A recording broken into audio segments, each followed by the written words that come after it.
Assalamualaikum warahmatullahi wabarakatuh. Ayeuna nyaritakeun panager dunyamu. Yuk orang simak bareng-bareng.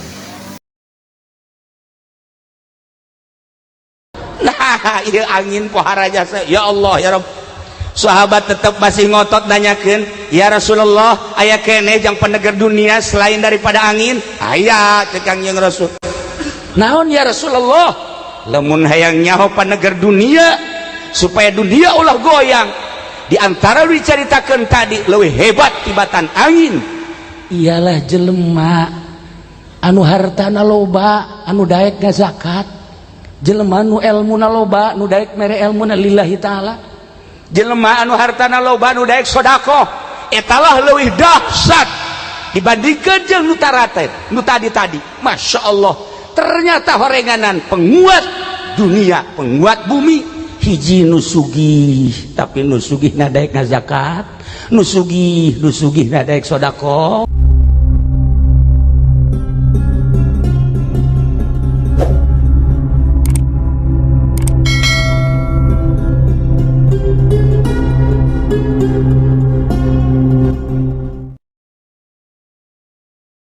Warahmatullahi wabarakatuh.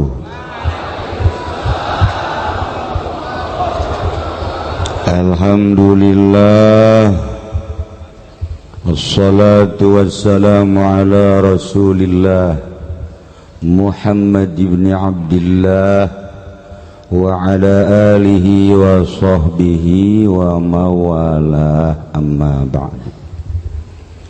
فقال الله تعالى في القرآن الكريم وهو أصدق القائلين بسم الله الرحمن الرحيم وذكر فإن ذكرى تنفع المؤمنين. الآية.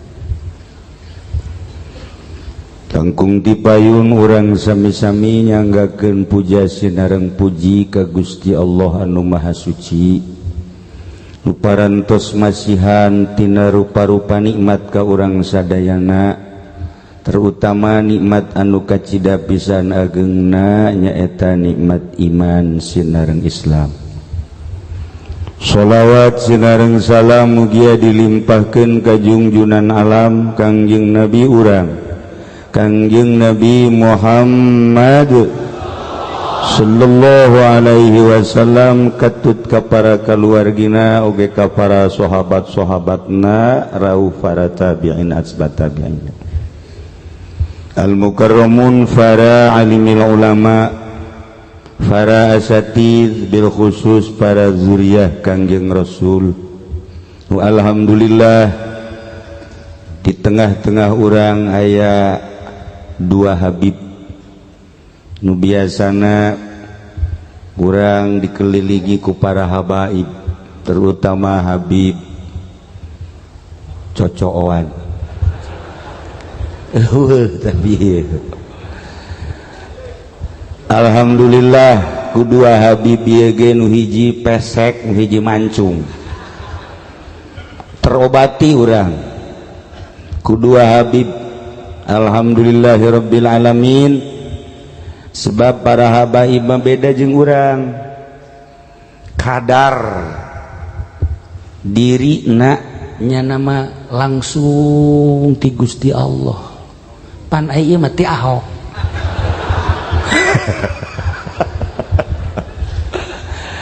Nah iyalah ku kehadiran para habaib wabil khusus Habib nu aya, mudah-mudahan Allah Subhanahu wa taala ngucuran rahmat ka urang sadayana, sehingga tina rahmat etalah ngajadikeun katentreman batin. Kisah nu tadi dicaritakeun sebenarnya mah sangat mendalam. Kisah Hasan tadi tah luar biasa sebenarnya mah eta. Ngan kulantaran lapar jadi kadengena beda. Haji Agus geus lain alamnya mah. Bangun kukula didelekeun we Haji Mami, itu beres urusannya. Jadi cerita sakitu hebatna ditarima kuno lapar beda bib. Jadi lain deui teu gairah bangona. Para jamaah kaum muslimin wal muslimat rahimakumullah, malam ia adalah malam haul ayahanda tercinta nuka 17 sakedeung perasaan asa kara kamari tapi lamun inget ka incu ge 10 atuh lain sakedeung incu 10 mah berarti ambalaya kuari urang kakara almarhum ayahanda almarhumah ibunda isuk bagetoma almarhum Haji Pendi Al-Fatihah tuh maksudnya udah perembai hudangnya nanti aing geus di almarhum kan nah iyalah salah satu warisan anu tadi diceritakan ku Habib alhamdulillah nu tadina teu mengenal Allah alhamdulillah jadi mengenal kakarak endek lain mengenal karak endek aya kakarak endek mah asal katiup angin robah karak endek bener aya kreditan robah karak endek bener nyokot duit bang robah ujung-ujung makan neraka kabeh beb ada neraka kabeh kok masih ieu mah teh rada calon ya namanya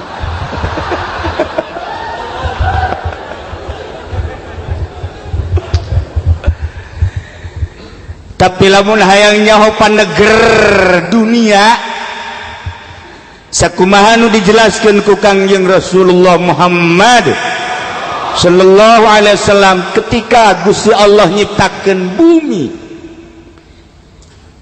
ieu bumi goyang lain di Karawang bae goyang ternyata bumi ge goyang Haji Dalim seri bae sebab biasa di Karawangnya nah goyang bumi edeg henteu istiqomah Allah ngerti Allah paham sebab Allah nu nyiptakeunana bumi goyang teh lantaran eueuh pakuan maka Allah nyiptakeun paku bumi jang negeran bumi gunung diciptakeun ku Gusti Allah gunung gunung di negara orang mah teu sakumaha ketika orang ke Yordan ningali gunung Masya Allah di Mesir Yordan Yerusalem gunung bae kabeh tah mah tadina Haji Pendi dek diwakafkeun di ditu ridho aing mah tah hiji tah balik oge tapi ka dieu urang ningali di Mekah gunung luar biasa Madinah luar biasa bahkan Kangjeng geus caritakeun cinta Uhud ge cinta Kangjeng dan selanjutnya nah ieu gunung teh peneger eueuh hiji nagara eueuh gunungan Banten Gunung Karang Masya Allah Gunung Santri Jawa Tengah Jawa Timur komo di NTB mah leuwih luhur deui gunungna paling luhur India gunung sahabat ngadarengekeun Kangjeng ketika nyaritakeun gunung cak sahabat ya Rasulullah apakah aya nu leuwih dahsyat tibatan gunung jang pendeger bumi aya cik Kangjeng naon ya Rasulullah besi sebab besi mah kajen kukumaha ge ngelehkeun gunung sakumaha gede na paculan ulah didoser di paculan beak ieu besi ieu hebatnya saja besi jadi besi leuwih dahsyat tibatan gunung sahabat nanya deui ya Rasulullah aya leuwih nu dahsyat tibatan besi aya cik Kangjeng naon ya Rasulullah nu leuwih dahsyat tibatan besi seuneu sakumaha hebatna besi ku seuneu beak kabeh Masya Allah cak sahabat ya Rasulullah apakah aya nu leuwih dahsyat tibatan seuneu aya naon ya Rasulullah cai kajeun teuing adag-adagan seuneu imbul cai parem ya Rasulullah aya nu leuwih dahsyat tibatan cai aya ceuk Kangjeng Rasul naon ya Rasulullah angin angin mah ulah-ulah anginna gelebug di dieu angin nu kaluar ti dieu bahaya angin bahaya gede eta mah di mobil ge lamun geus aya angin eta mampir heula eureun wah itu beres si angin ieu eta angin komo si eta mah angin heuh tah mah teu kudu dicaritakeun tah mah racun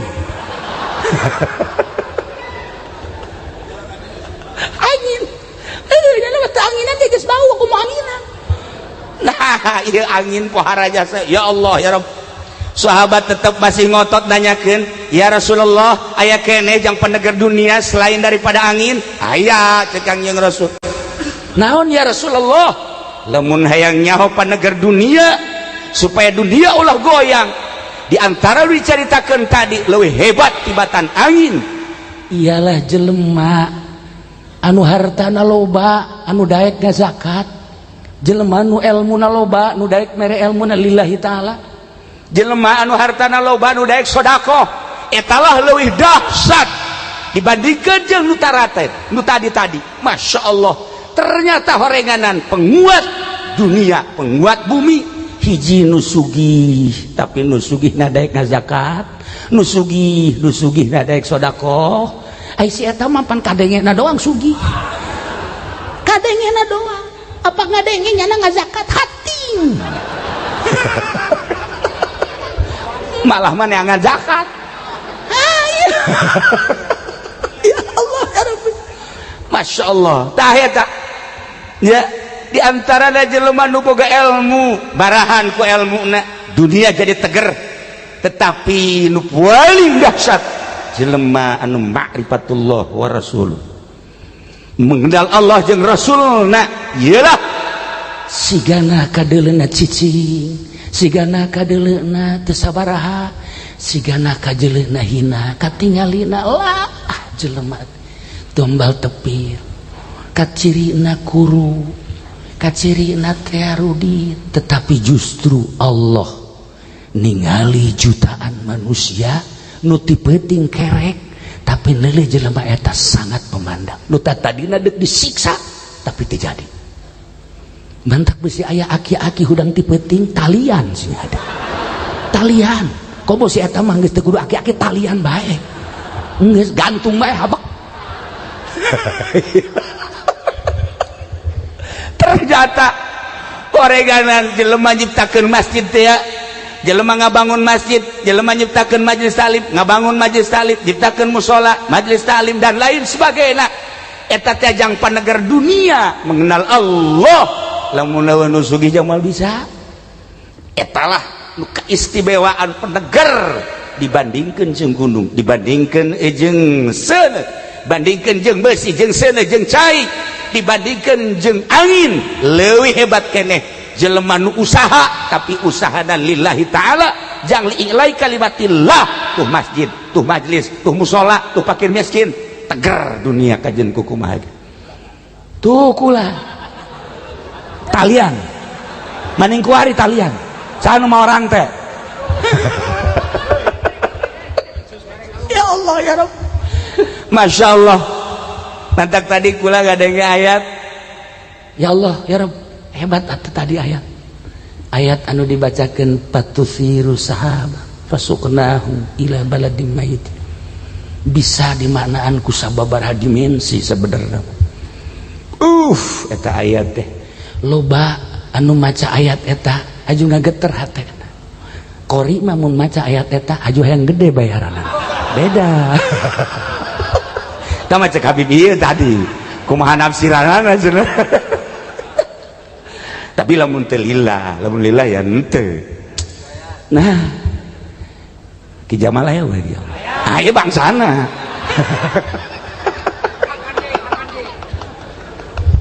Ya Allah ya Rabb. Aya jelema kahitung jelema rudin. Kadang make jubah tapi jubahna lain bagus siga kieu. Kadang make sarung lain sarung Hidayah cara Haji Pendi. Oh, alamatil kibir. Tapi ente sebab lain nang meuli nang mere. Nah, masalah pakaian zohir ieu masalah keur carita hungkul. Jelema keur lempang, Ya Karim ngadenge suara. Kan lamun geus ngadenge suara gaib lain jelema biasa. Contoh Haji Pendi bae mun lempang ti peuting sok ngadenge suara nu seuri eta kan lain jelema biasa. Berarti kan sabangsa jeung kuntilanak kan.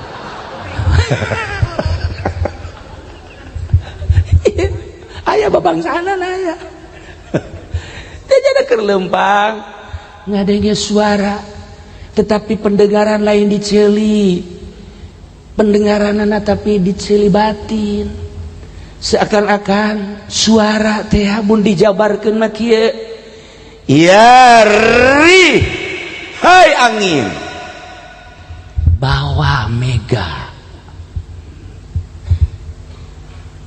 datangkeun ka ladang si Pulan hujankeun di dinya nyana kaget aya suara seperti eta ningali ka luhur bener angin mawa mega mendung terus dihujankeun Masya Allah cek panehanna suara menjadi kenyataan hayang nyaho eta ladang saha kumaha eta jelema perbuatanana lantaran kok kadenge ku suara hati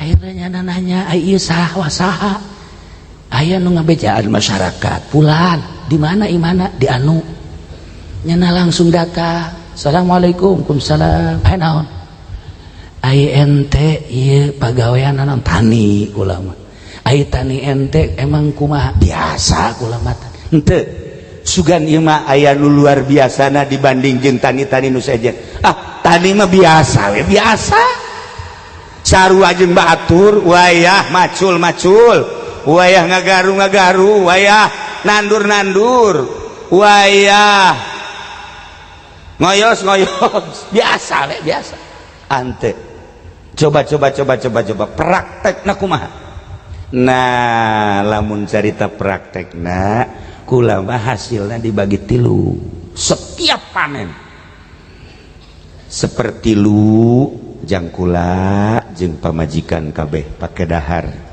pakai bekal ibadah seperti lu deui ieu disodakohkeun jang fakir miskin endek nisob dek henteu ulah maga zakat ya seperti lu deui engke jang modal deui kitulah kula matani Masya Allah seperti eta tah ngalaksanakeun tani ai kitu maneh kunaon nanyakeun kula tani kula kumaha kunaon dibejakeun ku nyana mendengar suara seperti tadi ya Allah ya Rabbi cek manehanana suara kos kitu mah lain kakara kuari teguran-teguran eta selalu menyentuh hati sebab ulama lain asa dideleukeun geus asa neuleuh ka Gusti Allah Masya Allah iyalah jelema anu geus deukeut ka Gusti Allah anta budallah kannaka tarah wa illam takun tarah kanahu yarah bisa dibuktikan ku dirina panjang carita manehanana ieu mah carita pertanian hujan lain di manehanana bae sagedengin eta di hujanan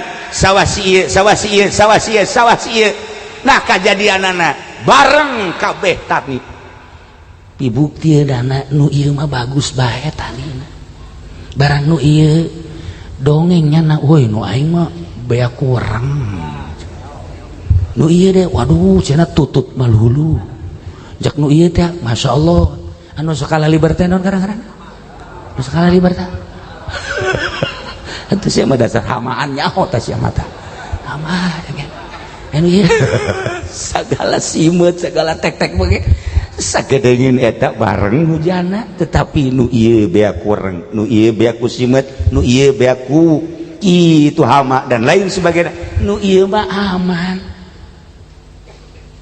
si ieu dagang maju si ieu dagang maju si ieu dagang maju si eta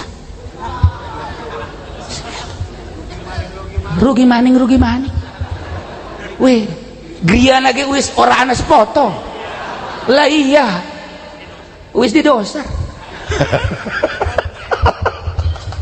nah iyalah seperti etalah jelema nu deukeut ka Gusti Allah mengenal Allah selalu dilindungi ku Gusti Allah ketika henteu dilindungi ku Gusti Allah zahirna tapi batinna merasa terlindungi lantaran geus bener-bener ridho karena qada Allah Subhanahu wa taala mantap lamun urang nyaritakeun ayat wailul lil mutaffifin alladzina idza iktalu 'alan nas yastafun ketika jelema ngurangan timbangan ngurangan meteran ngurangan ukuran ieu disiksa bakalna tetapi aya nu ngurangan jadi hudang ruhani urang ketika orang bisa ngurangan nu aya di diri orang ruhani orang jadi hudang lantaran ieu urang hirup awak mah kan sakadar dibere dahar dibere nginum sare pae kubur selesai. Tetapi hirup urang nu asli mah ruhani wa nafakhtu fihi min ruhi cek Gusti Allah.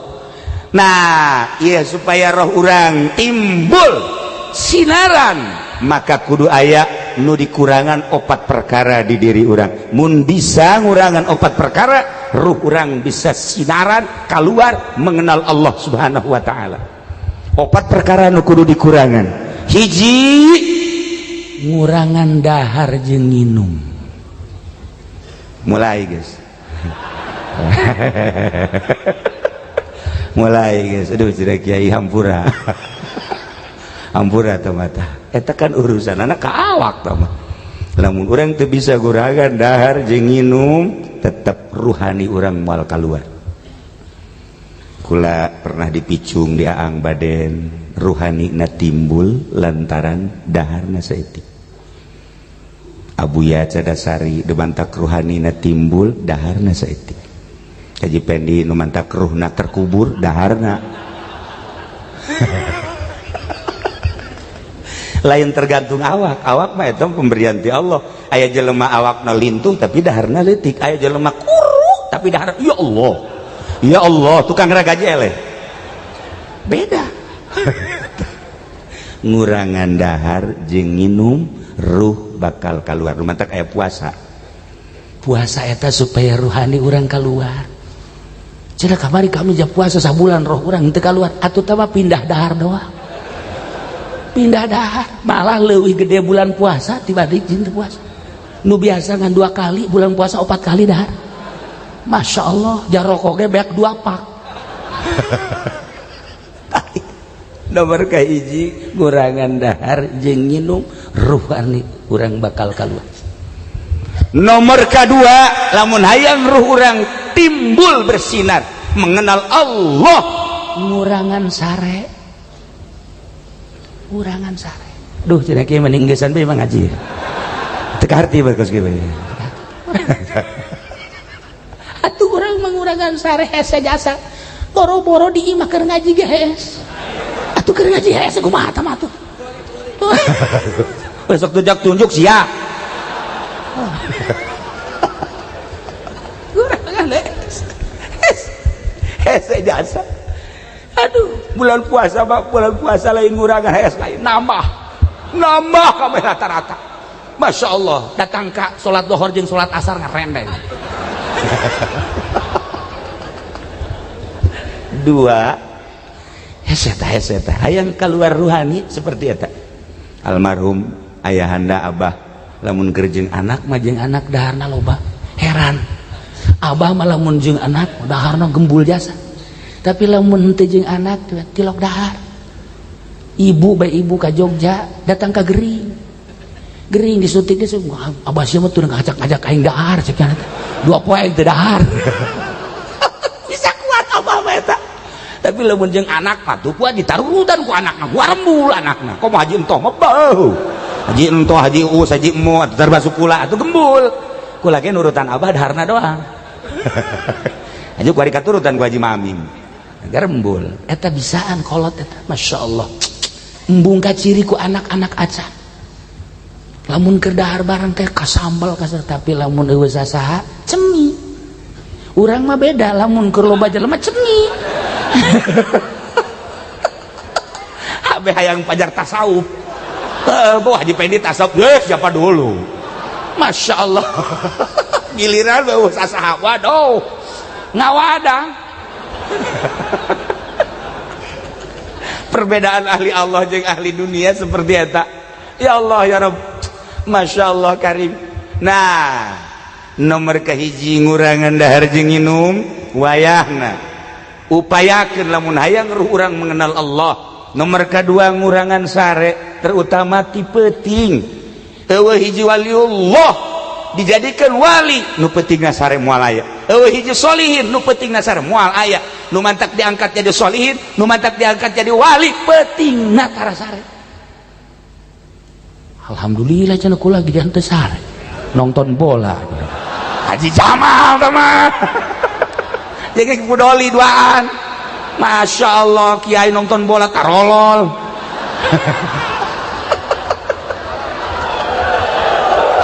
Nah, tapi tambah lain jangan naon yang nama bari zikir.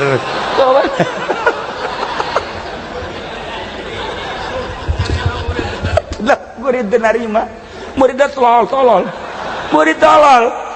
Dibejakeun guruna mari nonton bola bari zikir teu percaya. Kudu di exit kita pemurid.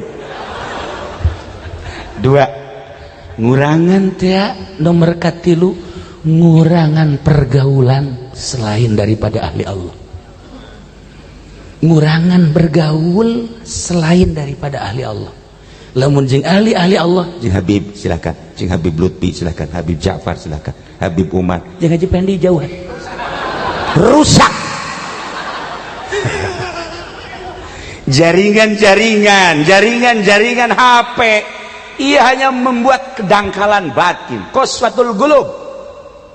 Nanaonan eta? Sok lagi. Hanya sekedar memberikan teas hati. Sok jeung ahli Allah mangga deuk jeung sahabat luar negeri dalam negeri hek jeung ahli Allah mah sebab Nya nama pemikiran ilahi. Pencerahan ilahi. Urang ngalengkah ka mana bae dikenalkeun ka Allah, di usaha kenalkeun ka Allah, di politik dikenalkeun ka Allah, di ekonomi dikenalkeun ka Allah. Jeung ahli Allah mah pasti ngeunah bae. Pasti ngeunah jeung tentrem luar biasa.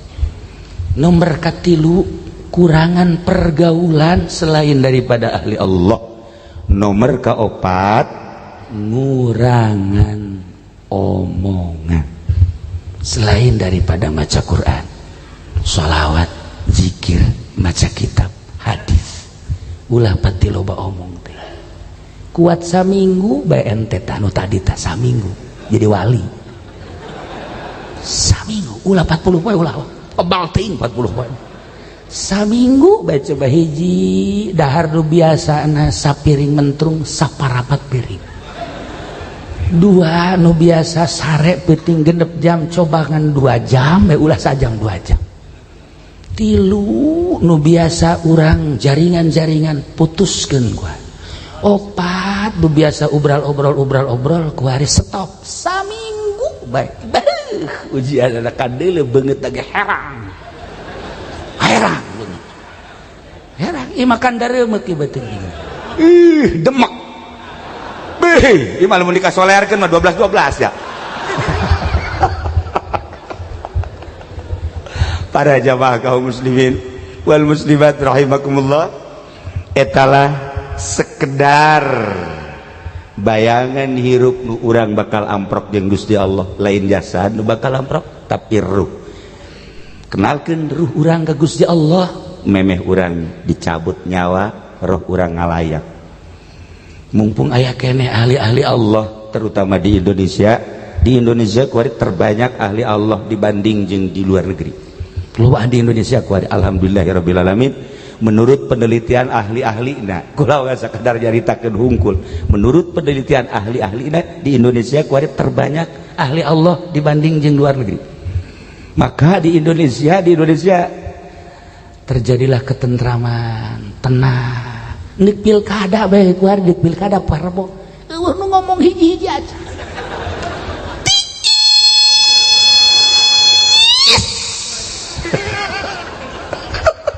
berarti kan tentrem jasa ya. Tentrem lah kumaha buktina bae atuh. Pan ieu tim sukses saya. Ieu tim sukses Zaki. Ya, tah ieu tim sukses Zaki, nyana ka dieu hatur salam ti Zaki, jangan lupa hari Rabu.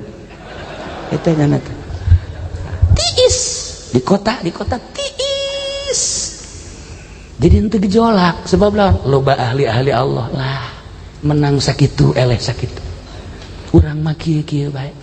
Mantak lamun aya kiai sagala haju ngangsongkeun proposal ulah sok jelek ka ditu atuh biasa bae sih. Eta teu beres eta kos kitu. Para jamaah kaum muslimin wal muslimat rahimakumullah, urang sambung engke iraha waktu Nu tadi dedengeanana ngadenge suara gaib masih panjang lalakona.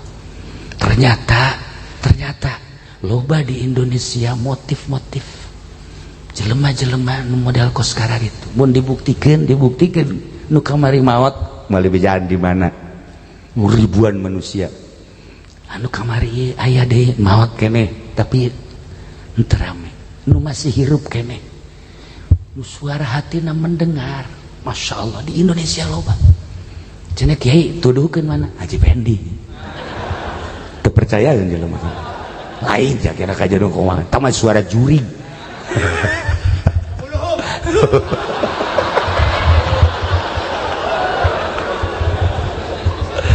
insyaallah ke urang teruskeun dongeng eta lantaran ieu geus jam 11 seprapat maka informasi ngaji insyaallah minggu isuk teh minggu deui insyaallah. emang kumaha cenah kiai kula dek mudik karak dek mudik isuk ya jadi kakarak dek mudik insyaallah doakeun supaya selamat lancar ulah aya halangan naon bisa balik di urang bisa babarengan. Kemudian informasi tentang ngaji minggu hareup minggu isuk teh minggu deui. Informasi terakhir setelah selesai doa teu kudu aya nu sasalaman simkuring sarombongan dia terus deka imah ente disadiakeun di dia antum disadiakeun di dia prasmanan di ibah kula aya 3 jalur di dia ge sarua ulah datang ka aya nu teu dalahar insyaallah dicukup insyaallah ulah datangkan teu dahar ieu mah bener-bener kitungan masak beneran ulah jangan berkat ya informasinya seperti eta dicukupkan sakieu jang kenang-kenangan tentang mengenal Allah tadi ulah datangkan teu kenal ka Gusti Allah rugi adu luar biasa usahakeun neangan guru anu kenal ka Allah nu bisa memperkenalkeun ka Allah. Alhamdulillahirabbil alamin sakitu nu disampaikan ku guru urang mudah-mudahan manfaat kasadayana. Assalamualaikum warahmatullahi wabarakatuh.